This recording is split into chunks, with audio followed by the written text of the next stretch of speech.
Hello friends, स्वागत है आपका नॉलेज हब में। मैं हूं राजेंद्र मालवी। आज हम बात करने वाले हैं टोकन्स। सी प्रोग्रामिंग लैंग्वेज में टोकन क्या होती है। टोकन का मतलब होता है प्रोग्राम की सबसे स्मॉलेस्ट इंडिविजुअल यूनिट, जिससे मिलकर प्रोग्राम बना होता है ना। सिंपल वर्ड में हम बोल सकते हैं कि टोकन क्या है, प्रोग्राम की सबसे छोटी इकाई होती है या यूनिट होती है। अब टोकन क्या क्या हो सकती है। टोकन प्रोग्राम में यूज होने वाले आइडेंटिफायर हो सकते हैं, कीवर्ड हो सकते हैं, कांस्टेंट हो सकते हैं, कमेंट्स हो सकते हैं, सेमीकोलन हो सकते हैं। वेरियस प्रकार के टोकन्स पॉसिबल है, जैसे इसमें मैंने लिखा भी है identifier, keywords, constant, operator, string, literals and other separators. ये सभी क्या है, एग्जांपल है। किसके एग्जांपल है? सभी आइडेंटिफायर के या टोकन्स के एग्जांपल है ना। आइडेंटिफायर भी एक प्रकार के टोकन ही है। यदि हम एग्जांपल ले लें, इस सी प्रोग्राम में एग्जांपल देखें, इसमें कौन कौन सी टोकन्स हैं हम देखें तो काउंट कर लेते हैं कौन कौन सी टोकन है यहाँ पर। जैसे इसमें देखें हम print F double quotation I equal two percent D address of I equal two percent x double quotation comma I comma address of I bracket close and semicolon. So let's count how many tokens in this statement. So first token is printf, then bracket open, then double quotation I, whatever in double quotation that will be count in single token. So right here double quotation percent d and address of I equal to percent x double quotation. So this is one token.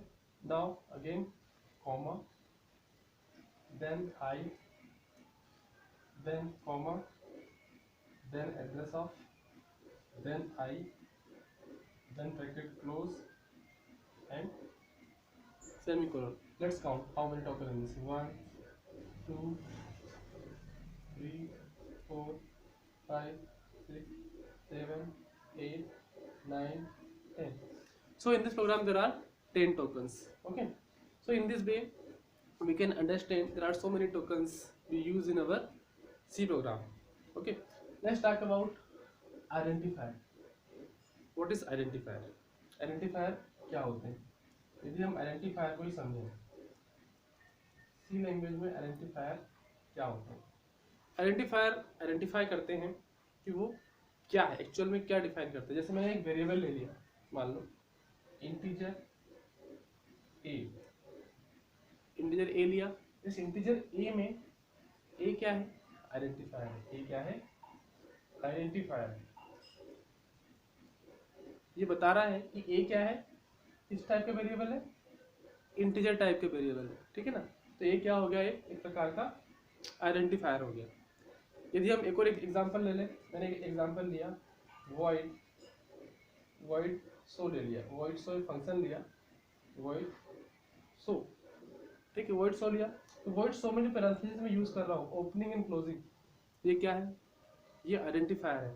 ये बता रहे हैं दोनों की क्या है, function है। इससे हम समझ पा रहे हैं क्या है, फंक्शन।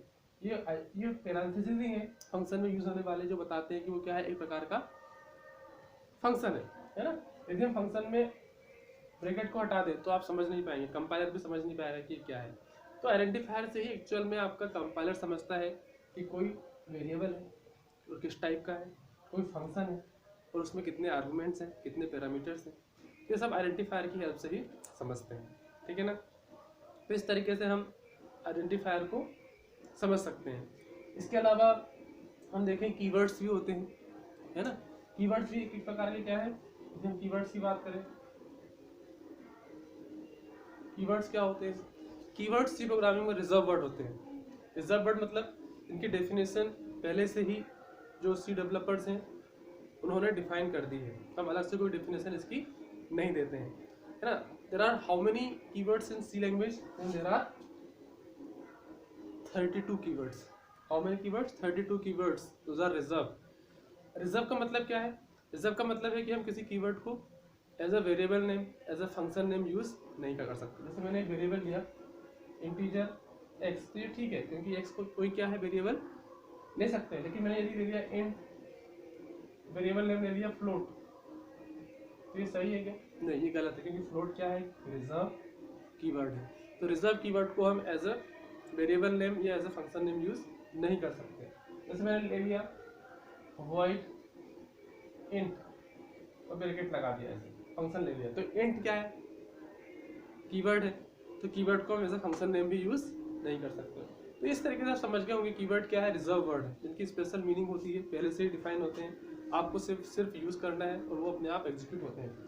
जैसे मैंने यहाँ पर लिया है एग्जाम्पल लिया, इंटीजर एक्स, ये एक्स क्या है, इंटीजर टाइप का है, क्योंकि ये इंट से दिखा रहा है कि इंटीजर टाइप का क्या है, वेरिएबल है, ठीक है ना। तो वो इंटीजर साइज का ही स्पेस मेमोरी में कैप्चर करेगा, ठीक है ना। तो इस तरीके से हम समझ सकते हैं, ठीक है, इस तरह से हम समझ सकते हैं कि आइडेंटिफायर क्या होते हैं और आपके कीवर्ड्स क्या होते हैं, ठीक है ना। अब देखते हैं कांस्टेंट। नेक्स्ट क्या है आपका, कांस्टेंट। कांस्टेंट मतलब ऐसी वैल्यू जो फिक्स वैल्यू जो चेंज नहीं होती है, इसको हम बोलते हैं कांस्टेंट। सी में कांस्टेंट बनाने के लिए एक कीवर्ड है कॉन्स्ट। कौन सा कीवर्ड है, कॉन्स्ट। आप लिखते हैं const int x equal to 5, ये क्या हो गया, कांस्टेंट हो गया, ठीक है ना। हम कांस्टेंट कीवर्ड से इसको कांस्टेंट बना सकते हैं, है ना। तो ये कांस्टेंट भी क्या है, एक टोकन है, ठीक है ना। दूसरा तरीका क्या है कांस्टेंट बनाने का, हम ऐसे बना सकते हैं हैश डिफाइन x 5, इस तरीके से भी हम बना सकते हैं। ये दूसरा तरीका है कांस्टेंट बनाने का। तो ओवरऑल कांस्टेंट ऐसी वैल्यू होती है जो फिक्स होती है, जिसकी वैल्यू चेंज नहीं होती है, ठीक है ना। तो हम इसे क्या बोलेंगे, कांस्टेंट बोलेंगे।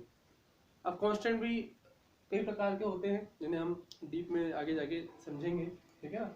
और भी जैसे ऑपरेटर हो गया, ऑपरेटर भी क्या होते हैं, मैथमेटिकल होते हैं, लॉजिकल होते हैं, ठीक है ना, बिटवाइज होते हैं, रिलेशनल ऑपरेटर होते हैं, कई प्रकार के ऑपरेटर होते हैं। सभी ऑपरेटर क्या है, टोकन्स हैं, स्ट्रिंग लिटरल्स हैं, है ना, सेपरेटर्स हैं, पंक्चुएटर्स हैं, ये सभी क्या होते हैं, टोकन के ही एक एग्जांपल है। वन बाय वन हम इनको डिटेल में देखने वाले हैं नेक्स्ट चैप्टर में। आज की इस वीडियो में हमने समझा कि टोकन क्या होती है। तो प्रोग्राम की सबसे स्मॉलेस्ट इंडिविजुअल यूनिट को हम टोकन बोलते हैं, इसमें identifier, keyword, constant, literals, string सभी आते हैं।